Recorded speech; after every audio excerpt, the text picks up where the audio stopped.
Salam saudara terkasih dalam Kristus Yesus, salam jumpa pada renungan harian Embun Pagi.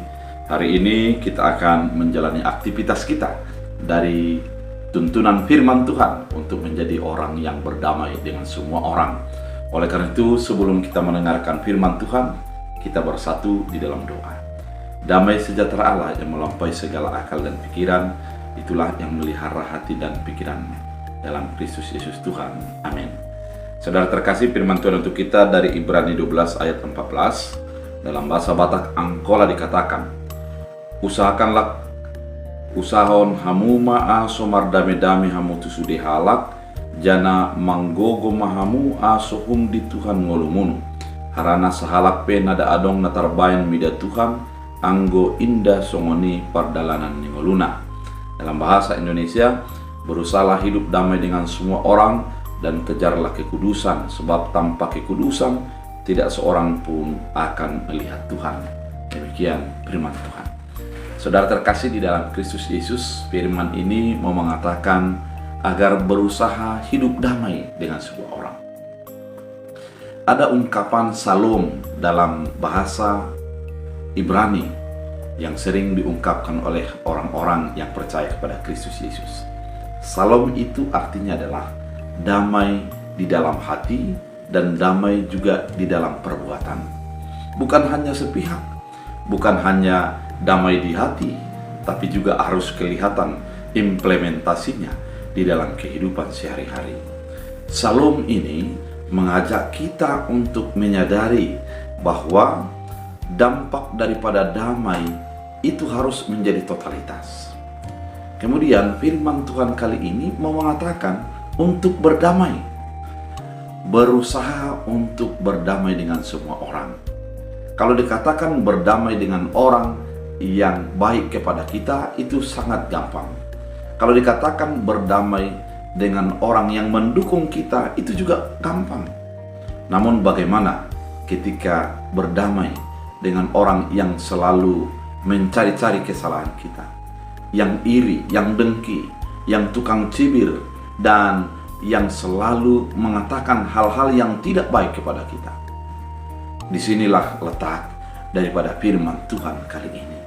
Agar salom itu menjadi bahagian diri kita adalah menyadari sumber damai itu.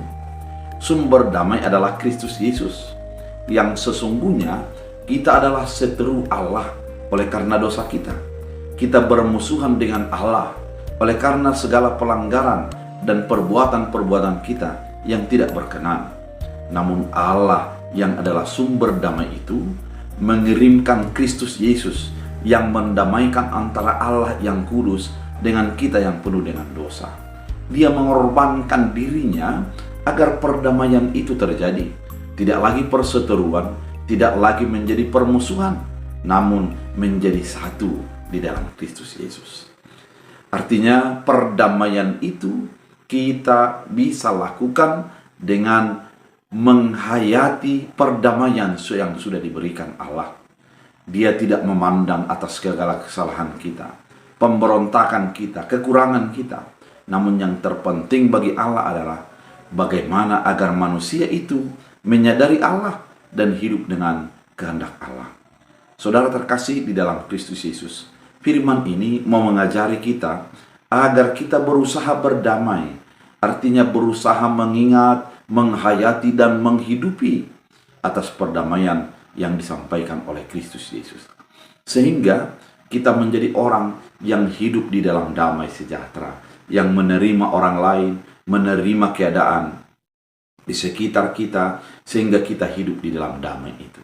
Saudara terkasih di dalam Kristus Yesus, berusaha untuk berdamai dengan orang-orang yang membencimu, berusaha untuk berdamai dengan orang-orang yang mengatakan hal-hal yang tidak baik kepadamu. Karena dengan demikian kita akan melihat Allah, kita akan menyadari betapa besarnya kuasa Allah yang sudah Dia berikan bagi kehidupan kita, sehingga kita adalah menjadi orang pendamai. Saudara, ketika kebencian menguasai hatimu, ingatlah bahwa Tuhan sudah lebih dahulu mendamaikan engkau dengan Dia. Dia tidak mengingat atas segala pelanggaran dan dosa, namun Dia mengingat kasih-Nya. Oleh karena itu, kalau kita ingin hidup damai, mari ingat, kita hidup di dalam kasih Kristus Yesus. Dan seharusnya kita harus mengasihi setiap orang. Oleh karena itu, mari hidup damai dan berdamailah dengan semua orang. Kita berdoa. Terima kasih Tuhan atas firman yang begitu indah. Biarlah kami orang yang suka damai, yang mendamaikan antara berbagai perbedaan. Biarlah hidup kami diterangi oleh firman-Mu dan kami hidup dalam damai sejahtera. Dalam Kristus Yesus Tuhan. Amin. Tuhan Yesus memberkati.